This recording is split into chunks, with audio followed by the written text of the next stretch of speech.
Good evening and welcome to the Writer's Block. I'm your host, John Ronan, and as you know now, because we're in our 26th year here at Cape Ann TV, I talk to writers and sometimes other brands of artists about their craft, what they're working on, what they've produced in the past, what they're going to plan for the future. We have on poets, novelists, cookbook authors, we have sculptors, we have musicians, we have actors. It's a pretty wide net. So we're not only covering writers. If you have an idea for a guest who might be good for the Writer's Block, a writer or otherwise, watch for our address at the end of the show. We'd be very happy to get your ideas. I also want to remind you that the Writer's Block is an original production of Cape Ann TV, which is a result of cable access television. We're a wonderful service here at Cape Ann TV.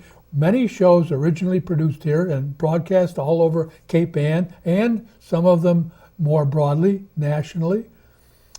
This is not a service that you get with Dish. So when you see those commercials on TV, just block them out. Don't pay any attention. You stick with cable. I'm very happy to say tonight we do have a writer, but that's not her only talent. She's also a chocolatier and a businesswoman. Her name is Hallie Baker, and I'm going to begin my introduction of Hallie by reading a paragraph on the back cover of her book, Turtle Truffle Bark. Hallie A. Baker started Turtle Alley Chocolate in 1999 with a tax refund, a supportive husband, and a lot of luck. She now owns shops in Gloucester and Salem. Turtle Alley Chocolates has been featured on NPR's The Splendid Table, the Food Network, Road Food, and Rachel Ray, and in Saveur, Gourmet, and the Boston Globe, among other publications. Hallie, welcome to the Writer's Block. Thank you for having me. 26 years, congratulations. Thank you very much. That's pretty great. Yeah, it's been a long run. Yeah. I think we're getting close to You some look about records. 27. Oh, wonderful. I'll pay you after. I want to make sure that we give plenty of time and coverage to your book. This is Turtle Truffle Bark, and it is a, do I say cookbook referring to chocolate? Or I feel like it's a recipe book. a recipe book? I don't know what the difference is. Cookbook sounds a little weird because there's so little cooking. So little, it's easy to do? Yeah, it's so easy. No, it's not really about cooking. Where is this book available? Online, it's available on Amazon, IndieBound, Barnes & Noble, and it's also in the stores at Barnes & Noble and Walmart and Target. And I don't know where else, actually. So, you can buy them at our stores in Salem and Gloucester, so that's Turtle exciting. Alley on Rantoul Street. What street are you on? No, on Roger Street. I'm switching to Beverly. I've never been to Beverly. On Roger Street. On Roger Street, and the one in Salem is on Essex Street. So right downtown. Yeah, And right both- on that both in pedestrian Salem and mall. Gloucester. Yep. Maybe I got a vision. Are you thinking of buying No. a store in Rantoul Street in Beverly? No. We have plenty of overhead as it is. You studied at Montserrat I did. in Beverly, and I know you have an artistic background, and that is reflected, I want to say, in this book. It is a gorgeous book. Thank you. Not talking about the food, the chocolate, the sweets, but it is a beautifully photographed book, and there are many, many color photographs in it. I want to show a couple, if we could, see if our excellent camera woman, Julia, can get this. Would you describe what we're looking at right now, Hallie? Well, those look like they're candied almonds. It's basically roasted almonds in a sugar syrup, in a simple syrup. And those are used in different... Turtles, different brittles, toffees. I'll go to a couple other pictures. There's a favorite. These are... No, those are turtles. Those are our turtles. This is the namesake of the book. A lot of the photographs were taken by Alan Penn from Holland Publishing. He did a really beautiful job. I took some of them too, actually, but Alan took the great number of them are Alan's. And we should give a plug all to Tsar Fedorovsky. Tsar Fedorsky Fedorsky, excuse took me, my who took the portrait. author photo Yeah, in the back of the book. had the Herculean task of taking a decent picture of me, and she succeeded, thankfully. There's one particular picture I want to show because it's got very, very nice variety of focus of what? What are we looking at? Cranberries and white chocolate, and also milk chocolate. We were getting artsy with that one. It is. It's beautiful. It's a beautiful shot. I mentioned that you studied art at Montserrat, and then you moved to Gloucester in 1987. Yep. And studied chocolate Yep. at Pride's Crossing Confections. I did. I in learned from Chris Flynn. Pride's Crossing Yep. in Beverly. Mm-hmm. And then in September 1999, you started Turtle Alley on Washington Street. That's right. What inspired you to go into chocolate? Well, it's a pretty great job. I mean, every day you go to work and people come in and they tell you how nice it is to see you and what you're doing. So people are happy when they come in and you get to feed people. And so the whole going into food with art was that both my parents were artists. And so they counseled me, if you're going to be a painter, you should probably work in a kitchen. And so I did. I worked in kitchens and bakeries and ended up at Pride's Crossing. And the ability to feed people is really pretty satisfying. And if you're giving them sweets, it's like you get to nurture them and also pat them on the head, which is really pretty rewarding. So it's a pretty addictive thing once you get going. Does anybody not like sweets? If you ever run into anybody? You know, people say they don't like them. I don't always believe a person who says they don't like sweets. There's a little bit of a sweet tooth in everybody. So I never met somebody who said, "Oh, I don't like chocolate," and then didn't have some. I think that's probably the that's best the proof, answer. yeah. Yeah, right there. My wife likes very, very, very dark chocolate. I can't. Really bitter? Yeah. So she probably doesn't love our dark chocolate because it's not a super high percentage of cocoa. Or maybe she likes a lower percentage as well. Anything dark. I think, Anything but- dark? Yeah. Yeah, I like some dark, but if it gets towards that bitter end, Yeah, I'm not a big fan of that either. And actually, the dark chocolate that we use is the percentage of cocoa is in the mid 70s, which allows you to still get a lot of chocolate flavor without that like alkaline flavor in the back of your throat. And that's like more like a really fat red wine. The way it finishes is pretty much the way it starts. It doesn't change. It doesn't turn into something different. But wine and chocolate sounds. oh, isn't it the best? You know. I have to do a lot of taste testing, and I Sure. want to be able to recommend things. Well, so you're a professional yeah, retailer. You've gotta do a good job. day and night, Yeah. day and night I work. You brought with you Mm. a box, and I can tell from the weight that it's pretty full of chocolate from Turtle Alley. Yep, I wonder if you would open that. and course show I it to would. us. absolutely. This is a standard pound box? Yeah, this is a 1 pound assortment, which is basically, I don't know where you want hold that to. up. Yeah, there you go. Oh, you have to eat that one. So it's a basic 1 pound assortment that has pretty much all of the greatest hits. There's truffles and turtles and peanut butter cups and caramels. There's nothing icky in it. And nothing that you need to stick your finger in the bottom of to see if it's any good. We don't make those candies Those at are all. really mushy. Yeah, we don't make those at all. Can you point to one of these items and then show us the recipe Yes. in the book while I Eat that. eat Okay. that because it fell down? on Yeah, her. you don't want to let that go to waste. So I think there's a milk cashew turtle in here. Well, there's a dark cashew turtle in here, which is that recipe, and this is the milk cashew turtle. But I think it says in the recipe that you can use milk or dark or white. I think a dark cashew turtle is one of my very favorites, but the milk cashew turtle is our absolute most popular turtle on the planet. So Can you see that pretty well? Yeah. There is that's one of my chocolate- pictures. Chocolate going down on the cashews Right, and the cashew actually has caramel too in the middle. in the picture taken by the author of the That's book, right. Kelly Baker. So can you tell us now about the recipe and some of the details of heat and length and... Yeah, I can. So we're jumping right into the middle of the book, which is actually works out fine. That it's worth saying that the book is structured in a way that it starts with simple stuff and then goes to less and less simple stuff. So bark is the most elementary, and then turtles, and then truffles, because they're a little... Maybe we should ask you for a definition of bark first. Bark. So bark is tempered chocolate spread thin with any sort of array of ingredients. It could be plain, it could have almonds in it, it could have cranberries in it. It's called bark because it sort of looks like the bark of a tree. Is it sort of hard fudge? No, actually here's a piece of bark.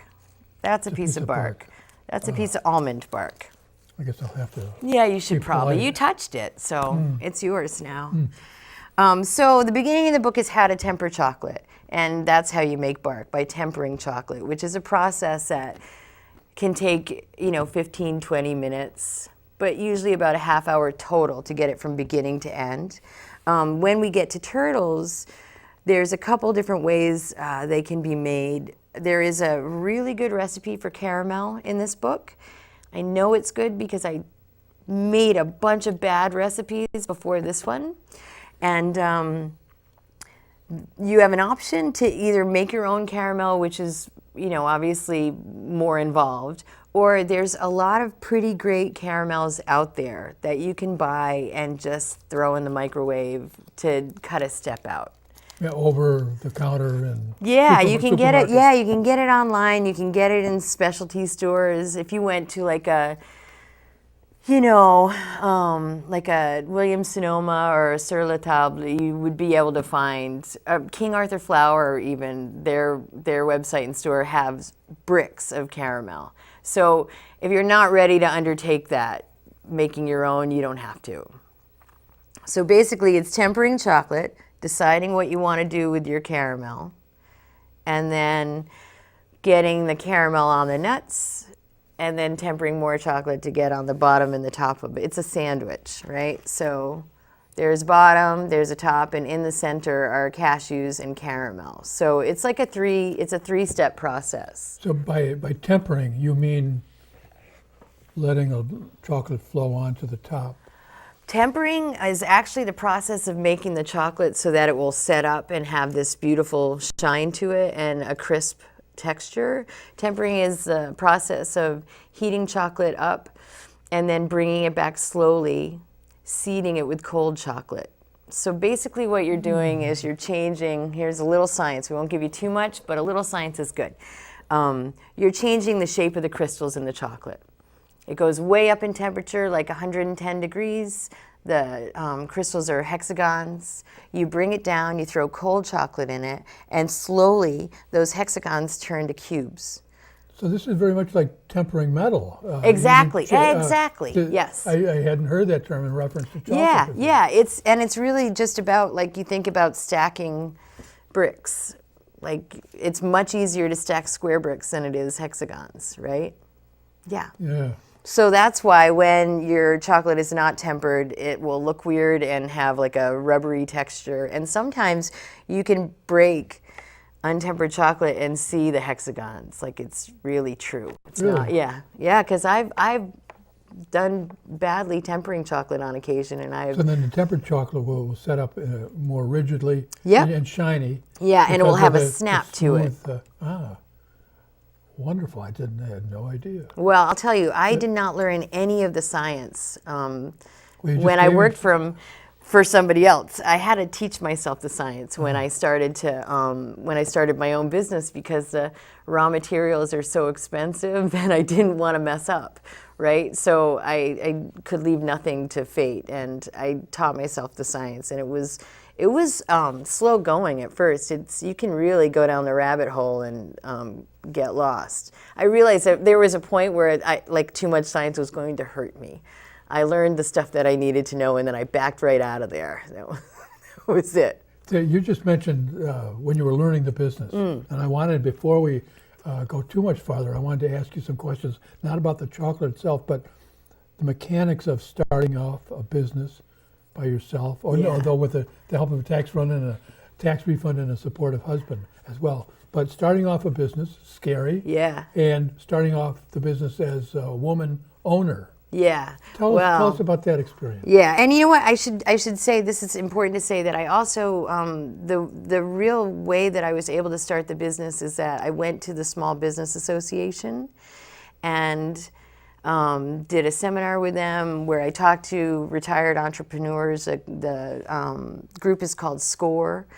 And I bounced my idea off them, and they thought that it was worth trying. So they gave me this crazy business plan that included 3 years of monthly projections that you had to fill out and try to figure out. But the reason why I did all Prospective this, sales? yeah, but the reason why I did all this is because I owned nothing, so I had nothing. And so it's really hard to get a bank to lend you money when you don't own anything and you don't have anything of worth.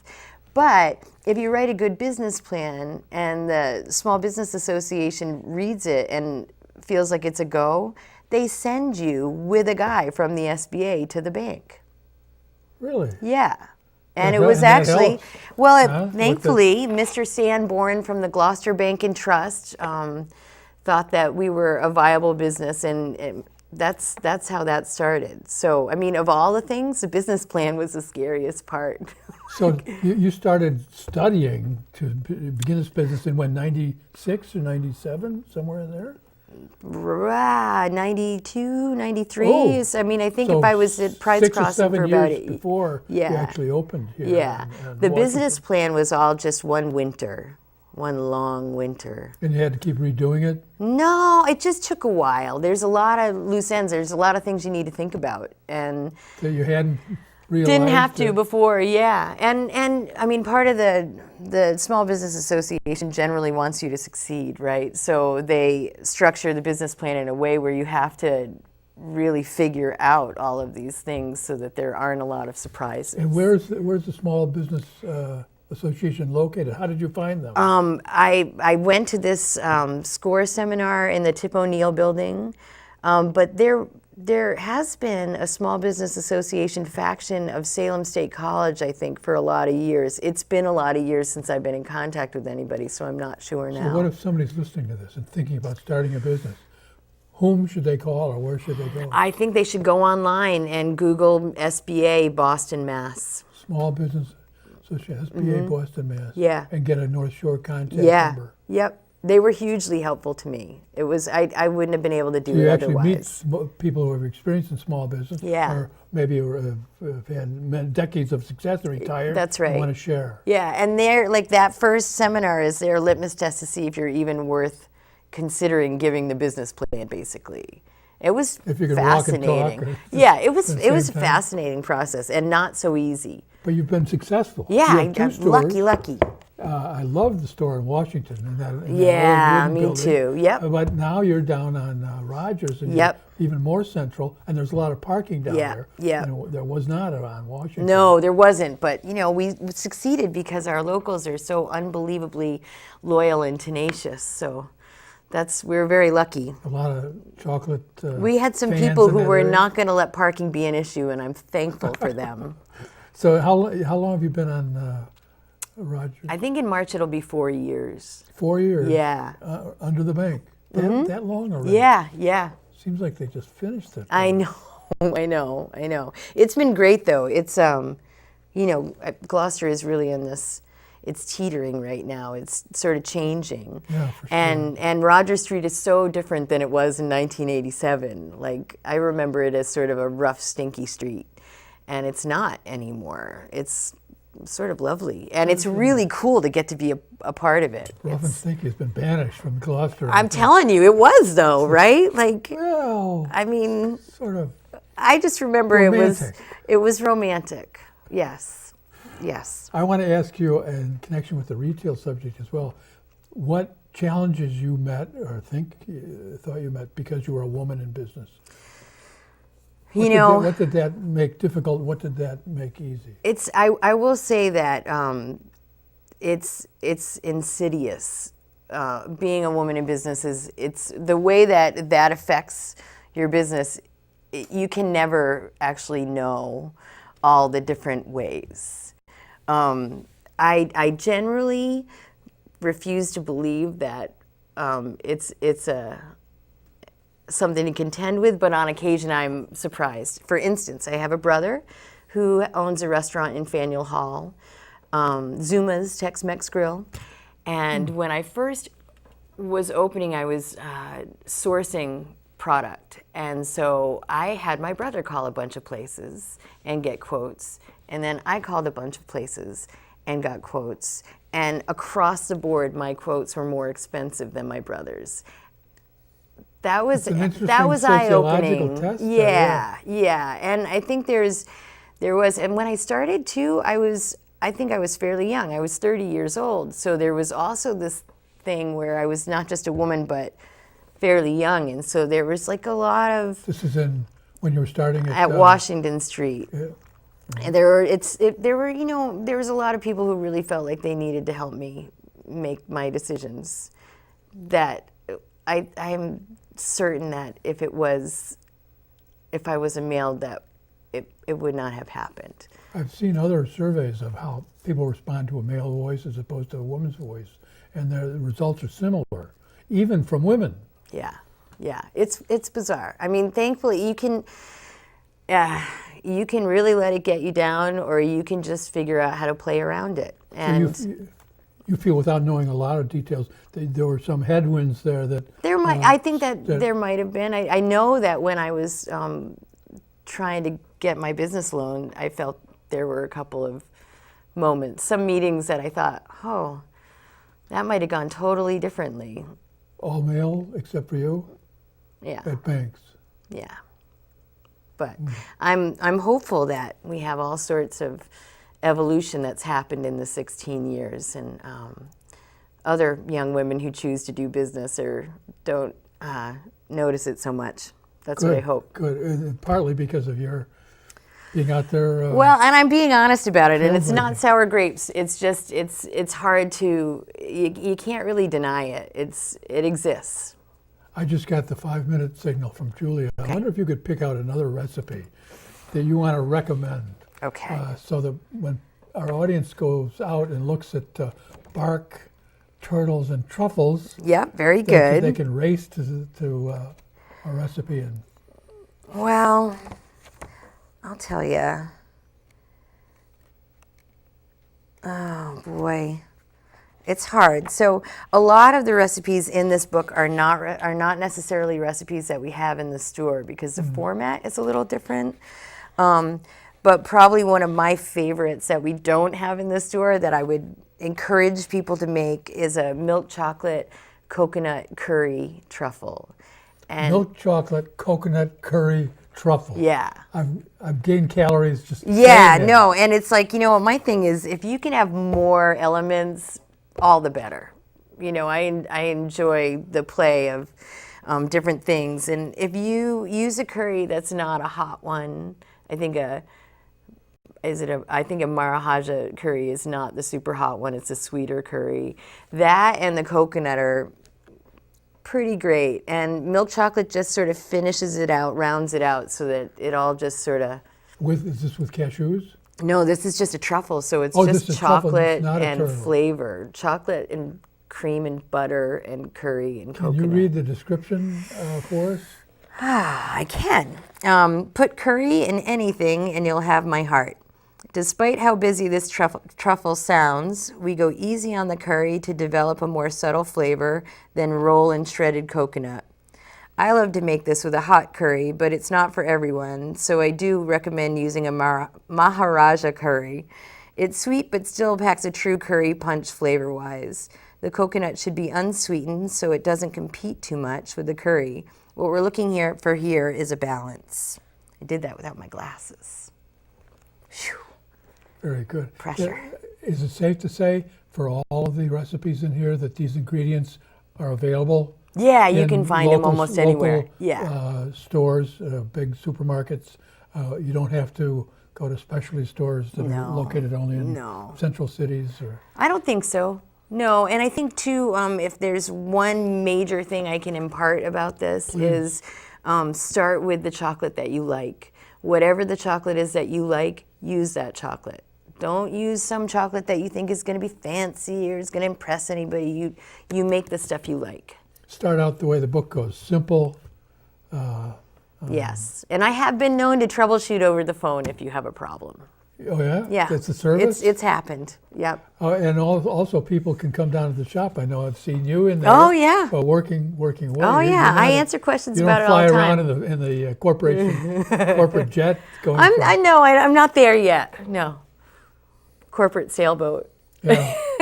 I just got from Julia the 2-minute signal. So All I'm right. going to begin to wrap up. You wrap it up then. Hallie, I want to thank you, Hallie Baker, very much for being with us and sharing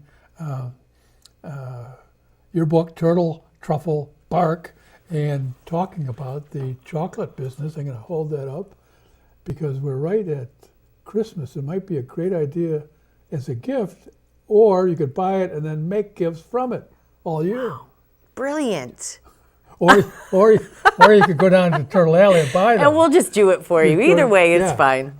And the website is on a super on the show there, so anybody who wants more information can go to your website. And you can find us on Facebook and on the Twit and on Pinterest and on Instagram. And there's a blog. Wow, you're active. I'm active. The new media. Woo. Thank you. You're welcome. Thank you. It was a true pleasure. I want to thank Hallie again for being with us and sharing all these chocolate facts. And I agree with her. Nobody doesn't like chocolate. And I'm certainly one who does. If you've learned something from Hallie about chocolate and the business of retail and the business of retail as a woman here in Gloucester and America in the 21st century, then the Writer's Block has done its job. Thanks for being with us, and I hope to see you again next week on the Writer's Block. Good night.